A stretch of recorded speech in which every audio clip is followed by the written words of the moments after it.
So we have an very interesting problem है। एक box के अंदर स्पाइडर यहाँ पर है, दूसरी साइड फ्लाई यहाँ पर है। ये स्पाइडर बॉक्स के वॉल पर केवल क्रॉल कर सकता है। ये क्रॉल करके जा करके फ्लाई को कैच करना चाहता है। तो हमें इसका शॉर्टकट पाथ बताना है और कितना डिस्टेंस कवर करना होगा ये बताना है। पहली बार में देख करके ये लगता है कि स्पाइडर यहाँ से नीचे उतरेगा, स्ट्रेट चलेगा, फिर ऊपर जा करके फ्लाई को पकड़ लेगा। बट अगर आप ऐसा सोचते हैं तो ये सही पाथ नहीं है, ये गलत है। आओ समझाता हूँ कैसे। तो बॉक्स का डायमेंशन दे रखा है 30x12x12।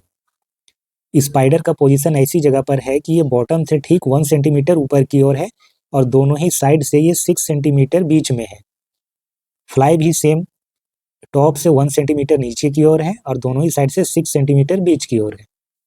अगर हम इस बॉक्स में यहाँ पर कट लगा दें और यहाँ पर कट लगा दें, साइड वाले फेस को ओपन करें ऐसे और राइट साइड वाले को ऐसे ओपन करें, तो ओपन होने के बाद ये बॉक्स कुछ ऐसा दिखेगा। स्पाइडर यहाँ पर है 1 सेंटीमीटर, यहाँ से 30 सेंटीमीटर और ये 11 सेंटीमीटर, क्योंकि ये टोटल 12 है और ये 1 सेंटीमीटर टॉप से नीचे की ओर था, तो ये बचा 11 सेंटीमीटर। टोटल इसको 42 सेंटीमीटर कवर करना पड़ेगा अगर ये इस वाले पाथ से आता है तो।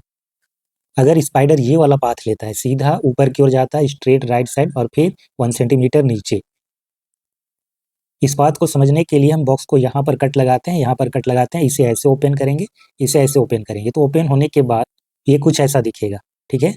ये नीचे से 1 सेंटीमीटर ऊपर की ओर था स्पाइडर, तो ऊपर कितना बचा 11 सेंटीमीटर, तो ये रहा 11 सेंटीमीटर और यहाँ से 30 सेंटीमीटर और ये 1 सेंटीमीटर। तो इस वाले पाथ में भी स्पाइडर को 42 सेंटीमीटर कवर करना पड़ेगा, बट ये शॉर्टकट पाथ नहीं है। अगर स्पाइडर ये वाला पाथ लेता है, ये यहाँ से स्ट्रेट लेफ्ट की ओर चलता है इसके पैरेलल, फिर यहाँ से सीधा ये यहाँ तक आता है और ये फिर इस लाइन के पैरेलल जा करके फ्लाई को कैच कर लेता है।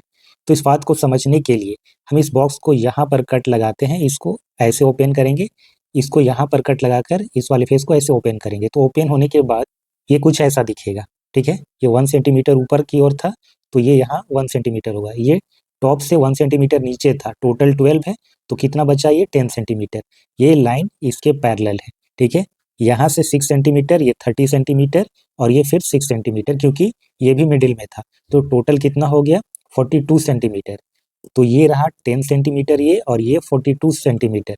ये एक राइट एंगल ट्रायंगल है। पाइथागोरियन फार्मूला लगा करके अगर हम डिस्टेंस निकालें ये वाला पाथ का, तो ये आता है लगभग 43.17 सेंटीमीटर। तो ये तो पिछले वाले से भी ज़्यादा आया, तो ये आंसर तो बिल्कुल भी नहीं होगा। और अगर ये नहीं होगा तो फिर होगा क्या, आइए समझते हैं। इस बॉक्स में एक ऐसा भी पाथ एग्जिस्ट करता है जिस पाथ से अगर ये स्पाइडर जाता है तो उसको मिनिमम डिस्टेंस कवर करना पड़ता है। इसको समझने के लिए सबसे पहले हम फेसेस का नाम दे देते हैं। ये टॉप वाले फेस को हम नंबर 1 दे देते हैं, ये बैक साइड वाला जो फेस है इसको हम नंबर 2 दे रहे हैं, बॉटम वाला फेस को हम नंबर 3 कर रहे हैं, साइड वाला को 4, राइट साइड वाले को 5 और जो फ्रंट वाला फेस है उसको हम काट करके हटा दे रहे हैं, ठीक है। इसे काट करके हम रिमूव कर रहे हैं। अब हम इस बॉक्स को बिल्कुल भी अलग तरीके से ओपन करना चाहते हैं। इसके लिए हम इसको यहाँ पर कट लगाएंगे ऐसे, ठीक है। 3 साइड से कट लगाएंगे, ये वाला छोड़ देंगे ताकि ये जो फेस है नीचे वाले के साथ अटैच रहे, और राइट साइड वाला है इसमें हम यहाँ पर कट लगाएंगे, ऐसे कट लगाएंगे और ये ऐसे ऊपर वाला में छोड़ देंगे ताकि ये वाला इसके साथ अटैच रहे। ओपन करने के बाद ये कुछ ऐसा दिखेगा, ठीक है। जो टॉप वाला फेस था, बैक साइड वाला जो फेस था और ये बॉटम वाला फेस था, फ्रंट वाला फेस हमने हटा दिया, ये लेफ्ट वाला और ये राइट वाला। तो यहाँ पर जो पाथ बनेगा वो ये वाला पाथ होगा। अब हमको इसका डिस्टेंस कैलकुलेट करना है कि कितना होगा। तो इसका जो बेस होगा यहाँ पर, क्योंकि ये 1 सेंटीमीटर बॉटम से ऊपर था, ठीक है, तो ये 1 हो गया, ये 30 सेंटीमीटर इसका लेंथ है और फ्लाई टॉप से नीचे की ओर 1 सेंटीमीटर था, तो ये इतना 1 सेंटीमीटर होगा। हम इसको थोड़ा सा एक्सटेंड कर देते हैं 1 सेंटीमीटर, ठीक है, इसके पैरेलली। तो ये टोटल कितना हो गया 32 सेंटीमीटर। अब बारी है इस लेंथ की। तो क्योंकि फ्लाई बीचों बीच में था, इधर से 6 इधर से 6, तो ये वाला तो 6 हो गया 6 सेंटीमीटर, ठीक है। इसका लेंथ कितना था, ये था 12 सेंटीमीटर।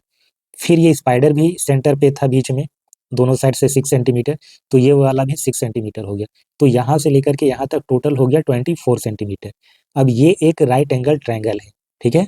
बेस हमको पता है और परपेंडिकुलर पता है, तो यहाँ पर पाइथागोरियन फार्मूला लगा करके हम इस हाइपोटेनियस का डिस्टेंस निकालते हैं। ये आ जाएगा हमारा 40 सेंटीमीटर, जो कि मिनिमम डिस्टेंस है, ठीक है। इससे ज़्यादा कम डिस्टेंस नहीं हो सकता है पॉसिबल। और अगर इस पाथ को आप विजुअलाइज करना चाहते हैं बॉक्स में, तो ये कुछ ऐसा दिखेगा। स्पाइडर को यहाँ से ऐसे मूव करना होगा, ऐसे, फिर ये सीधा स्ट्रेट जा करके शॉर्टकट लेगा और यहाँ से फिर नीचे, तो ये वाला पाथ होगा। ये बैक साइड वाला फेस जब ले रहा है तब ये पाथ होता है। इसी टाइप का एक और पाथ एग्जिस्ट करता है जो कि सेम डिस्टेंस को ही कवर करेगा।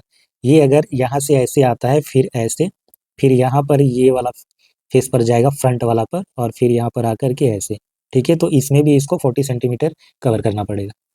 सो 40 centimetre is the right answer. उम्मीद करता हूँ ये वीडियो आपको पसंद आया होगा। इसे लाइक और शेयर जरूर करें। अगर आप इस चैनल पर नए हैं तो इसे सब्सक्राइब करें। Thanks for watching. Have a nice day.